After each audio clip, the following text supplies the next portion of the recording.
ನರೇಗಲ್ ಪಟ್ಟಣ ಪಂಚಾಯತ್ ಅಧ್ಯಕ್ಷರಾಗಿ ಫಕೀರಪ್ಪ ಮಳ್ಳಿ, ಉಪಾಧ್ಯಕ್ಷರಾಗಿ ಕುಮಾರಸ್ವಾಮಿ ಆಯ್ಕೆ. ನರೇಗಲ ಪಟ್ಟಣ ಪಂಚಾಯಿತಿಯ ಅಧ್ಯಕ್ಷ ಉಪಾಧ್ಯಕ್ಷರ ಎರಡನೇ ಅವಧಿಯ ಚುನಾವಣೆ. ಸೋಮವಾರ ನಡೆದ ಚುನಾವಣೆಯಲ್ಲಿ ಬಿಜೆಪಿಯ ಬಂಡಾಯ ಎದ್ದು ಕಾಂಗ್ರೆಸ್ ಪಕ್ಷದ ಸದಸ್ಯರ ಬೆಂಬಲವನ್ನು ಪಡೆದು ಸ್ಪರ್ಧೆ ಮಾಡಿದ್ದ 15ನೇ ವಾರ್ಡಿನ ಬಿಜೆಪಿ ಸದಸ್ಯ ಫಕೀರಪ್ಪ ಮಳ್ಳಿಯವರು ಅಧ್ಯಕ್ಷರಾಗಿ ಹಾಗೂ 17ನೇ ವಾರ್ಡಿನ ಬಿಜೆಪಿ ಸದಸ್ಯ ಕುಮಾರಸ್ವಾಮಿ ಕೋರಧಾನ್ಯಮಠ ಉಪಾಧ್ಯಕ್ಷರಾಗಿ ಆಯ್ಕೆಯಾದರು. ಫಕೀರಪ್ಪ ಮಳ್ಳಿ, ಕುಮಾರಸ್ವಾಮಿ ಕೋರಧಾನ್ಯಮಠ ಚುನಾವಣೆಯಂದು ಬೆಳಗ್ಗೆ 10:40 ಕಾಂಗ್ರೆಸ್ ಪಕ್ಷದ ಮುಖಂಡರ ಕಾರ್ನಲ್ಲಿ ಪಟ್ಟಣ ಪಂಚಾಯಿತಿಗೆ ದೌಡಾಯಿಸಿ ನಾಮಪತ್ರವನ್ನು ಸಲ್ಲಿಸಿದರು. ಬಿಜೆಪಿ ಪಕ್ಷದ ಪರವಾಗಿ 3ನೇ ವಾರ್ಡಿನ ಸದಸ್ಯ ಮಲ್ಲಿಕಾರ್ಜುನ ಬೊಮ್ಮನಗೌಡರು ಅಧ್ಯಕ್ಷ ಸ್ಥಾನಕ್ಕೆ, 8ನೇ ವಾರ್ಡ್ನ ಸದಸ್ಯೆ ವಿಶಾಲಾಕ್ಷಿ ಹೊಸಮನಿ ಉಪಾಧ್ಯಕ್ಷ ಸ್ಥಾನಕ್ಕೆ ನಾಮಪತ್ರವನ್ನು ಸಲ್ಲಿಸಿದರು. ಇನ್ನು 11 ಮತಗಳನ್ನು ಪಡೆದ ಫಕೀರಪ್ಪ ಮಳ್ಳಿ, ಕುಮಾರಸ್ವಾಮಿ ಕೋರಧಾನ್ಯಮಠ ಅವರು ದೌಡಾಯಿಸಿ ನಾಮಪತ್ರವನ್ನು ಸಲ್ಲಿಸಿದರು. ಬಿಜೆಪಿ ಪಕ್ಷದ ಪರವಾಗಿ 3ನೇ ವಾರ್ಡಿನ ಸದಸ್ಯ ಮಲ್ಲಿಕಾರ್ಜುನ ಬೊಮ್ಮನಗೌಡರ ಅಧ್ಯಕ್ಷ ಸ್ಥಾನಕ್ಕೆ, 8ನೇ ವಾರ್ಡಿನ ಸದಸ್ಯ ವಿಶಾಲಾಕ್ಷಿ ಹೊಸಮನಿ ಉಪಾಧ್ಯಕ್ಷ ಸ್ಥಾನಕ್ಕೆ ನಾಮಪತ್ರವನ್ನು ಸಲ್ಲಿಸಿದರು. 11 ಮತಗಳನ್ನು ಪಡೆದ ಫಕೀರಪ್ಪ ಮಳ್ಳಿಯವರು ಕುಮಾರಸ್ವಾಮಿ ಕೋರಧಾನ್ಯಮಠ ಅವರು ವಿಜಯದ ಮಾಲೆಯನ್ನು ಧರಿಸಿದರು. ಫಲಿತಾಂಶದ ಹೊರಬೀಳ್ತಾ ಇದ್ದಂತೆ ಬೆಂಬಲಿಗರು, ಕಾಂಗ್ರೆಸ್ನ ಕಾರ್ಯಕರ್ತರು, ಸಂಬಂಧಿಕರು ಪಟಾಕಿ ಸಿಡಿಸಿ ಸಿಹಿ ಹಂಚಿ ಬಣ್ಣವನ್ನು ಹಚ್ಚಿ ಸಂಭ್ರಮಿಸಿದರು. ಚುನಾವಣಾ ಅಧಿಕಾರಿಯಾಗಿ ಗಜೇಂದ್ರಗಡ ತಹಶೀಲ್ದಾರ್ ಕಿರಣ್ ಕುಮಾರ್ ಜಿ ಕುಲಕರ್ಣಿ ಅವರು ಕಾರ್ಯವನ್ನು ನಿರ್ವಹಿಸಿದರು. ಶಿರಸ್ತಿದಾರ ಪಿಬಿ ಶಿಂಗ್ರಿ, ಪಟ್ಟಣ ಪಂಚಾಯತ್ ಮುಖ್ಯಾಧಿಕಾರಿ ಮಹೇಶ ನಿರ್ದೇಶಿ, ಬಿಎಚ್ ಗುಡಿಮುಂದಿನವರು ಈ ಸಂದರ್ಭದಲ್ಲಿದ್ದರು. ಗಜೇಂದ್ರಗಡ ತಹಶೀಲ್ದಾರ್ ಕಿರಣ್ ಕುಮಾರ್ ಕುಲಕರ್ಣಿ ಅವರು ಚುನಾವಣಾಧಿಕಾರಿಗಳಾಗಿ ಕಾರ್ಯವನ್ನು ನಿರ್ವಹಿಸಿದರು. ಕಳೆದ 6 ದಿನಗಳಿಂದ ಕಾಣೆಯಾಗಿದ್ದ ಬಿಜೆಪಿ 6 ಸದಸ್ಯರು ಕಾಂಗ್ರೆಸ್ನ ಬೆಂಬಲದೊಂದಿಗೆ ಇಂದು ಚುನಾವಣಾ ಸಮಯಕ್ಕೆ ಪ್ರತ್ಯಕ್ಷರಾದರು.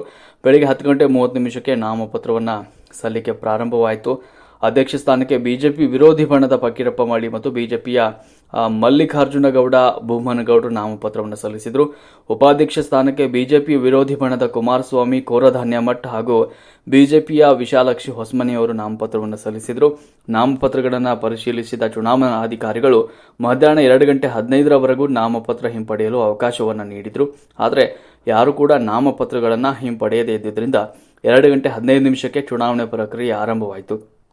ಇನ್ನು ಅಧ್ಯಕ್ಷ ಉಪಾಧ್ಯಕ್ಷರ ಆಯ್ಕೆಯಲ್ಲಿ ಬಿಜೆಪಿ ವಿರೋಧಿ ಬಣದ 6 ಸದಸ್ಯರು, ವಿರೋಧಿ ಬಣದ ಬೆಂಬಲಿಸಿದ 3 ಜನ ಕಾಂಗ್ರೆಸ್ ಸದಸ್ಯರು, ಕಾಂಗ್ರೆಸ್ ಬೆಂಬಲಿತ ಓರ್ವ ಪಕ್ಷೇತರ ಸದಸ್ಯ ಮತ್ತು ಶಾಸಕರ ಮತ ಒಟ್ಟು 11 ಮತಗಳು ವಿರೋಧಿ ಬಣದ ಅಧ್ಯಕ್ಷ ಸ್ಥಾನದ ಆಕಾಂಕ್ಷಿ 14ನೇ ವಾರ್ಡ್ನ ಸದಸ್ಯ ಫಕೀರಪ್ಪ ಮಳ್ಳಿಯವರ ಪರವಾಗಿ ಚಲಾವಣೆಯಾದವು. ಇನ್ನು ಉಪಾಧ್ಯಕ್ಷ ಸ್ಥಾನದ ಆಕಾಂಕ್ಷಿ 17ನೇ ವಾರ್ಡ್ನ ಸದಸ್ಯ ಕುಮಾರಸ್ವಾಮಿ ಕೋರಧಾನ್ಯಮಠ ಅವರಿಗೆ 11 ಮತಗಳು ಚಲಾವಣೆಯಾದವು. ಬಿಜೆಪಿ ಅಧ್ಯಕ್ಷ ಸ್ಥಾನದ ಆಕಾಂಕ್ಷಿ 4ನೇ ವಾರ್ಡ್ನ ಮಲ್ಲಿಕಾರ್ಜುನಗೌಡ ಬೊಮ್ಮನಗೌಡರ ಅವರಿಗೆ 7 ಮತಗಳು ಹಾಗೂ ಉಪಾಧ್ಯಕ್ಷ ಸ್ಥಾನದ ಆಕಾಂಕ್ಷಿ ಬಿಜೆಪಿಯ 8ನೇ ವಾರ್ಡ್ನ ವಿಶಾಲಾಕ್ಷಿ ಹೊಸಮನಿ ಅವರಿಗೆ 7 ಮತಗಳು ಬಂದವು. ಆಗ ಚುನಾವಣಾಧಿಕಾರಿ ಅಧ್ಯಕ್ಷರಾಗಿ ಫಕೀರಪ್ಪ ಮಳ್ಳಿ ಹಾಗೂ ಉಪಾಧ್ಯಕ್ಷರಾಗಿ ಕುಮಾರಸ್ವಾಮಿ ಕೋರಧಾನ್ಯಮಠ ಅವರನ್ನು ಆಯ್ಕೆ ಮಾಡಿ ಘೋಷಣೆ ಮಾಡಿದರು. ಆಯ್ಕೆ ನಂತರ ಶಾಸಕ ಜಿಎಸ್ ಪಾಟೀಲ್ ಅವರು ಮಾತನಾಡಿದರು. ಬಿಜೆಪಿಯ ದುರಾಡಳಿತ ಮತ್ತು ಅಲ್ಲಿನ ಮುಖಂಡರ ವರ್ತನೆಗೆ ಬೇಸತ್ತು 6 ಜನ ಕೇಳಿದ್ರು. ಅದಕ್ಕಾಗಿ ನಾವು ಪಕ್ಷೇತರ ಸದಸ್ಯರು ಸೇರಿದಂತೆ 4 ಜನರು ಮತ್ತು ನಾನು ಬಿಜೆಪಿ ವಿರೋಧಿ ಬಣದ ಸದಸ್ಯರಿಗೆ ಬೆಂಬಲ ನೀಡಿದ್ದೆವು. ಈಗ ಅದೇ ವಿರೋಧಿ ಬಣದ ಸದಸ್ಯರು ಅಧ್ಯಕ್ಷ ಉಪಾಧ್ಯಕ್ಷರಾಗಿ ಆಯ್ಕೆಯಾಗಿದ್ದಾರೆ. ಇನ್ನು ಮುಂದೆ ನರೇಗಲ್ ಪಟ್ಟಣ ಅಭಿವೃದ್ಧಿಯ ಪಥದಲ್ಲಿ ಸಾಗುತ್ತದೆ ಅಂತ ಹೇಳಿದರು. ಬಿಜೆಪಿ ಅಧ್ಯಕ್ಷ ಸ್ಥಾನದ ಆಕಾಂಕ್ಷಿ ಮಲ್ಲಿಕಾರ್ಜುನಗೌಡ ಬೊಮ್ಮನಗೌಡರು ಸುದ್ದಿಗಾರರೊಂದಿಗೆ ಮಾತನಾಡಿದರು.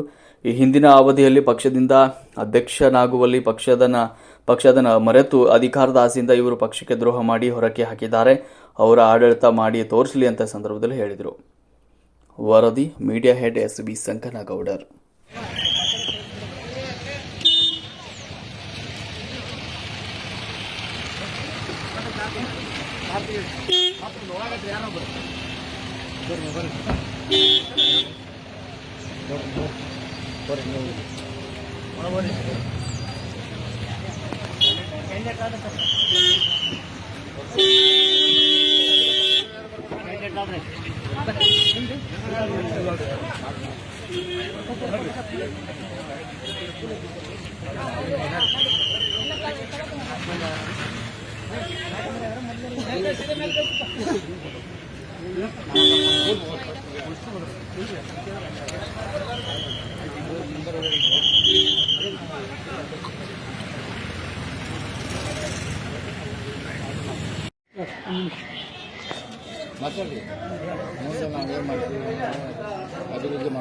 ನಮ್ಮ ನೆರೆಗಳ ಅಭಿವೃದ್ಧಿಗೆ ನಾವು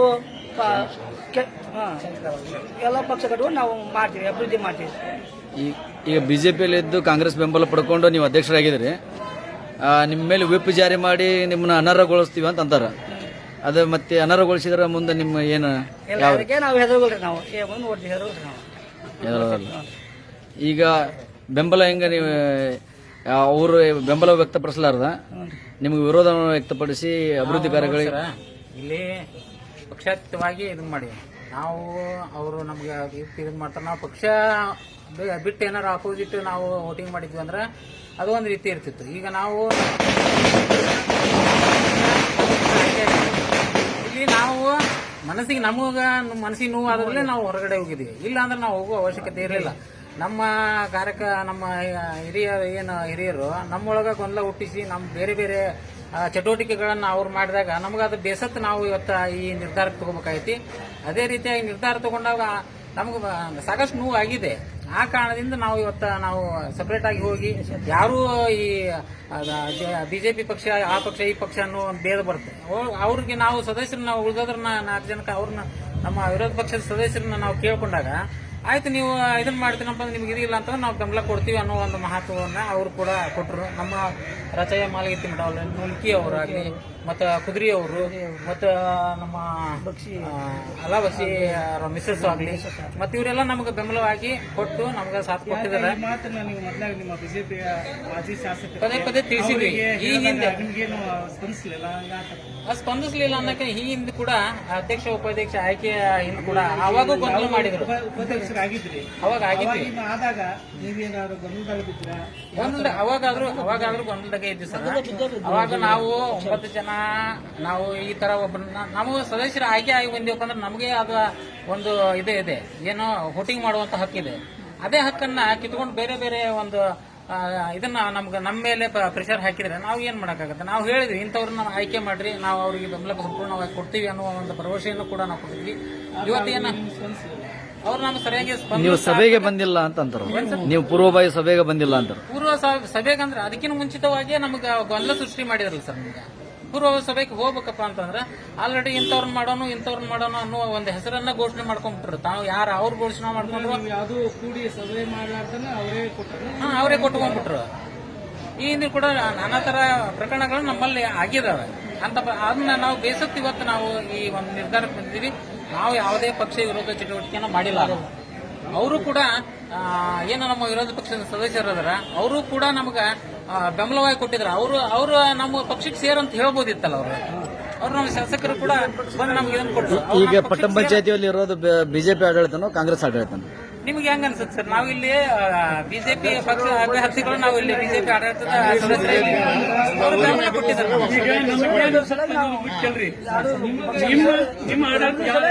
ಬಿಜೆಪಿ ಆಡಳಿತದ ಇದ್ದೀವಿ ಸರ್. ಅವ್ರ ಬೆಂಬಲ ತಗೊಂಡು ನಾವು ಈಗ ಒಂದೇ ವಾರ್ಡ್ ಅಲ್ಲ, ನಮ್ಗೆ 17 ವಾರ್ಡನ್ನು ನಾವು ಸಂಪೂರ್ಣವಾಗಿ ಅಭಿವೃದ್ಧಿ ಪಡಿಸಬೇಕು ಅನ್ನೋ ಸಂಬಂಧ ಮತ್ತು ಈಗಿರುವಂತ ಒಂದು ಶಾಸಕರ ಒಂದು ಸಲಹೆ ಮತ್ತು ಅವರ ಅನುದಾನವನ್ನ ಮತ್ತು ಅವರ ಸಹಕಾರವನ್ನ ತಗೊಂಡು ಊರಿನ ಅಭಿವೃದ್ಧಿ ಮಾಡಬೇಕು ಅನ್ನೋ ಸಲುವಾಗಿ ಅಷ್ಟು ಕೂಡಿ ಪಕ್ಷಾತೀತವಾಗಿ ನಾವು ಇಲ್ಲಿ ಪಕ್ಷಾತೀತ ಬರೋದಿಲ್ಲ ಸರ್. ಯಾಕಂದ್ರೆ ನೀವು ಪಕ್ಷದಿಂದ ಒಂದು ಪಕ್ಷದಿಂದ ತಗೊಂಡು ನೀವು ಬಿಜೆಪಿಯಿಂದ ಗೆದ್ದವರಿದ್ದೀರಿ, ಫಾರ್ಮ್ ತಗೊಂಡು ಕಾಂಗ್ರೆಸ್ ಇಂದ ಗೆದ್ದವರಿದ್ದೀರಿ. ಪಕ್ಷೇತರದವ್ರು ಇಬ್ರು ಇದ್ದಾರ. ಇದು ಪಕ್ಷಾತೀತ ಅಂತ ಆಗ್ತದ ಹಿಂಗ? ಮುಂದಿನ ದಿನಮಾನದಾಗ ನಾವು ಅದಕ್ಕೆ ಮತ್ತೆ ನಿಮಗೆ ಸ್ಪಷ್ಟೀಕರಣ ಕೊಡ್ತೀವಿ ಸರ್. ಇವತ್ತ ಏನ್ ನಾವು ಗೊಂದಲದೊಳಗಿದ್ವಿ, ಇವತ್ತನ್ನು ಎಷ್ಟು ನಾವು ಪಕ್ಷಾತೀತವಾಗಿ ಮತ್ತು ನಾವು ನಮಗೆ ನೋವು ಆತು ಅದಕ್ಕೆ ನಾವು ಹೊರಗೆ ಬಂದ್ವಿ ಅಂದ್ರೆ 6 ಮಂದಿ ಏನ್ ನೋವು ಆತ ಅನ್ನೋದು ಹಂಚ್ಕೊಳ್ತೀರಿ. ಅತಿ ಶೀಘ್ರದೊಳಗ ನಿಮ್ಗೆ ಒಂದು ಕರೆದ ನಾವು ಅದರ ಮಾಹಿತಿಯನ್ನು ಸಂಪೂರ್ಣವಾಗಿ ಕೊಡ್ತೀವಿ ಸರ್. ಅಲ್ಲಿಗೆ ಈಗ ಪಟ್ಟಣ ಪಂಚಾಯತಿ ಬಿಜೆಪಿನೋ ಕಾಂಗ್ರೆಸ್ ಇತ್ತಲ್ಲ ಆಡಳಿತ ಅಲ್ಲ ಈಗ ಏನು ಬೇಡ್ರಿ. ಈಗ ಆಡಳಿತ ಬಿಜೆಪಿ ಇದು ಕಾಂಗ್ರೆಸ್. ಪಟ್ಟಣ ಪಂಚಾಯತಿ ಈಗ ನೀವು ಬಿಜೆಪಿ ಆಡಳಿತ ಮಾಡುವುದು ಅವ್ರ ಬೆಂಬಲ ಕಾಂಗ್ರೆಸ್ ಇಂದ ಬಂಡಾಯ ಅಭ್ಯರ್ಥಿ ಅಂತ ಏನಲ್ಲ. ಬಂಡಾಯ ಎದ್ದು ಬಂದವರು ಹೊರಗೆ ಬಿಜೆಪಿಯಿಂದ ಬಂಡಾಯ ಎದ್ದ ಹೊರಗೆ ಬಂಡಾಯ ಎದ್ದಂಗೆ ಬಿಜೆಪಿ ಅಂತ ಹೆಂಗ್ ಗೊತ್ತಿಲ್ಲ. ಕಾಂಗ್ರೆಸ್ ಅಂತ ಕಾಂಗ್ರೆಸ್ ಬೆಂಬಲಿತ ಅಭ್ಯರ್ಥಿ ಅಂತ ಹೇಳಬೇಕಾಕೈತಿ. ಅವ್ರಿಗೆಲ್ಲ ಒಳ್ಳೆ ಇದು ನಮ್ಮ ಅಭ್ಯರ್ಥಿಗಳಿಗೆ ನಾವೆಲ್ಲ ಸಪೋರ್ಟ್ ಮಾಡಿ ಅಧ್ಯಕ್ಷ ಉಪಾಧ್ಯಕ್ಷರ ಮಾಡಿದ್ವಿ. ಅವರು ಬಂಡಾಯ ಹೋಗಿ ನಮ್ಗೆ ಪಕ್ಷದ ಒಂದು ಮರ್ಯಾದೆನ ಕಳೆದ್ರು. ನಮ್ಮ ಸದಸ್ಯರದು 13 ಜನ ಹಾಸ್ಕೊಂಡಿದ್ವಿ ನಾವು. ಅಷ್ಟು ಸಂತೋಷ ಇತ್ತು ಗ್ರಾಮಸ್ಥರಿಗೆ ಎಲ್ಲರಿಗೆ. ಅದನ್ನ ಬಂಡಾಯ ಹೋಗಿ ಅದನ್ನೆಲ್ಲರೂ ನಮ್ದು ಜೀವನನ ಹಾಳು ಮಾಡಿದ್ರು. ಮತ್ತೆ ನಮ್ಮ ಪಕ್ಷಕ್ಕಾಗಿ ದ್ರೋಹ ಮಾಡಿದ್ರು. ಮತ್ತೆ ಇವರು ಅಧ್ಯಕ್ಷ ಉಪಾಧ್ಯಕ್ಷ ಆಗ್ಬೇಕಾದ್ರೆ ನಾನು ಇಡೀ ನಮ್ಮ ಲೀಡರ್ಸ್ಗೆ ಮತ್ತು ನಮ್ಮ ಶಾಸಕರಿಗೆ ವಿರುದ್ಧವಾಗಿ ಈ 2ನೇ ಬಾರಿ ಅಧ್ಯಕ್ಷ ಆದಂತ ಇದೇ ವಿಜಯಲಕ್ಷ್ಮಿ ಚಲಾಯಿ ಅವರಿಗೆ ಸಂಬಂಧ ಹೋರಾಟ ಮಾಡಿ ಎಲ್ಲರಿಗೂ ವಿರುದ್ಧವಾಗಿ ನಾನು ಅವ್ರನ್ನ ಅಧ್ಯಕ್ಷ ಮಾಡಕ್ ನಾನು ಕಾರಣೀಭೂತ ಆಗಿದ್ದೆ. ಈ ಕೋರ್ದನ ಮಠ ಕುಮಾರಸ್ವಾಮಿ ಕೂಡ ನಿಮಗೂ ಕೊಡ್ತಾ ಇದ್ದಿಲ್ಲ. ನಾನು ಅವಾಗ ಜನರಲ್ ಅಭ್ಯರ್ಥಿ ಆಗಿದ್ದೆ. ಅವಾಗ ನನಗೂ ಬರ್ಬೋದಾಗಿತ್ತದು. ಅವಾಗೂ ಕೂಡ ನಾನು ಅವ್ರಿಗೆ ನಾನು ಬಿಟ್ಟು ಕೊಟ್ಟು ನನ್ನ ಮನೆ ಮೇಲೆ ಬಂದಿದ್ರು ಅವರು. ನೀವು ಹಾಕ್ತಾರೆ ನಾ ಆಗ್ತದೆ ಹಾಕಪ್ಪ ನೀನಾಗ ತಿಳ್ಕೊಂಡು ಅವ್ರಿಗೆ ನಾನು ಬಿಟ್ಟು ಕೊಟ್ಟು ಒಂದು ಇದನ್ನ ಮಾತು ಕೊಟ್ಟಿದ್ದೆ. ಈಗ ನಂದು ಬಂದಾಗ ಅವ್ರು ನಂಗೆ ಯಾರು ಹೆಲ್ಪ್ ಮಾಡಿಲ್ಲ. ಅದೇ ನಮ್ಮ ಲೀಡರ್ಸ್ ಅಂದ್ರು ನೀನು ಅವ್ರು ಮಾಡ್ಬೇಕಾದ್ರೆ ನೀನು ಎಲ್ಲ ಹೋರಾಟ ಮಾಡಿ ನಮ್ಮ ಇವ್ರ ಲೀಡರ್ಸ್ ವಿರುದ್ಧ ಹಾಕೊಂಡು ನಮ್ಮ MLA ವಿರುದ್ಧ ಹಾಕೊಂಡು ನೀನು ಅವ್ರನ್ನ ಮಾಡಿದ್ದಿ. ಈಗ ನೀ ಕರ್ಕೊಂಬ ನಿನ್ನಿಂದ ಯಾವ್ದನ ನೀನು ಬೆಂಬಲ ಮಾಡಿ ಅಧ್ಯಕ್ಷ ಉಪಾಧ್ಯಕ್ಷ ಮಾಡಿದವನ ಯಾರಿಲ್ಲ ನಿನ್ನಿಂದ ನಾಲ್ಕಾಗಿ ಹೋಗ್ಯಾರ ಅವರು ಪಕ್ಷ ತೋರೋದು ಅಂತ ತಿಳ್ಕೊಂಡು ನನಗೆ ಲೀಡರ್ಸ್ ಎಲ್ಲರೂ ನನಗೆ ಚಿಮಾರಿ ಹಾಕಿದ್ರು. ಅದು ಪಕ್ಷದ್ರೋಹಿಗಳಿಗೆ ಇವರು ಯಾವತ್ತೂ ಉದ್ಧಾರ ಆಗಲ್ಲ. ಇವರು ಸ್ವಾರ್ಥಿಗಳು. ಇವರು ತಮ್ಮ ಒಂದು ವೈಯಕ್ತಿಕ ಲಾಭಕ್ಕೋಸ್ಕರ ಇದು ಸಂಘ ಬೇರೆ ಕಡೆ ಹೋಗಿ ಇದು ಒಂದು ಸ್ಥಾನವನ್ನು ಸ್ವೀಕಾರ ಮಾಡಿರೋರು. ಇವರು ಊರು ಉದ್ಧಾರ ಮಾಡೋರಲ್ಲಿ ಇವರು ನಮ್ಗೆಲ್ಲ ಗೊತ್ತೈತಿ. ಇವ್ರು ಹಣೆ ಬರ ಇವ್ರು ಊರು ಉದ್ಧಾರ ಮಾಡಲ್ಲ. ತಮ್ಮ ಸ್ವಾರ್ಥ ಬಯಸೋಕ್ಕೋಸ್ಕರ ಇವರು ಪಕ್ಷ ತೋರೋದು ಹೋಗಿ ಇಷ್ಟೆಲ್ಲ ನಾಟಕ ಮಾಡ್ಯಾರ. ಇವರಿಂದ ನಮ್ದು ಆ ಸಂಘ ಈ ಸಂಘ ಅಂತ ಸಂಘ ಅದಾರಲ್ಲ ಅವರು ಮಾಡಿದಾರ. ಅವ್ರಿಗೆ ಈಗ ಬೆಂಬಲ ಕೊಟ್ಟು ಏನ್ ಮಾಡ್ತಾರೆ ಮಾಡ್ರಿ ನೋಡೋಣ. ಇವ್ರು ಎಲ್ಲ ಹೇಳಿದ್ರಲ್ಲ ಅವ್ರಿಗೆ ನಾವು ಇನ್ನೆಲ್ಲ ಪಂಚಾಯತಿ ವತಿಯಿಂದ ನಮ್ಗೆ ಏನೋ ಹೇಳಿದ್ರು ನಮ್ಮ ಮುಖಾಂತರ ನಡಿಬೇಕಂತ ಹೇಳಿ ಅದನ್ನ ನಡೆಸ್ಬರ್ರಿ. ಎಲ್ಲ ನಡೆಸ್ಕೊಂಡು ಊರು ಉದ್ಧಾರ ಮಾಡ್ರಿ. ಈಗ ಅದ್ರ ಏನಾದ್ರು ನಿಮ್ಗೆ ಅವಕಾಶ ಸಿಕ್ಕೈತಲ್ಲ ಊರು ಉದ್ಧಾರ ಮಾಡುವಂತ ಕೆಲಸ ಮಾಡ್ರಿ. ಪಟ್ಟಣ ಪಂಚಾಯತಿಯನ್ನು ಸುಧಾರಿಸುವಂತ ಕೆಲಸ ಮಾಡ್ರಿ. ಯಾವತ್ತೂ ನೀವು ಊರು ಹಾಳು ಮಾಡಕ್ ಹೋಗ್ಬೇಡ್ರಿ ಅಂತ ತಿಳ್ಕೊಂಡು ತಮ್ಮ ಅಧ್ಯಕ್ಷ ಉಪಾಧ್ಯಕ್ಷ ಹೊಸದಾಗಿ ಆಗಿರ್ತಕ್ಕಂಥ ಎಲ್ಲರಿಗೆ ನಮಸ್ಕರಿಸಿ ನಾನು ಹೇಳ್ಬೋದು.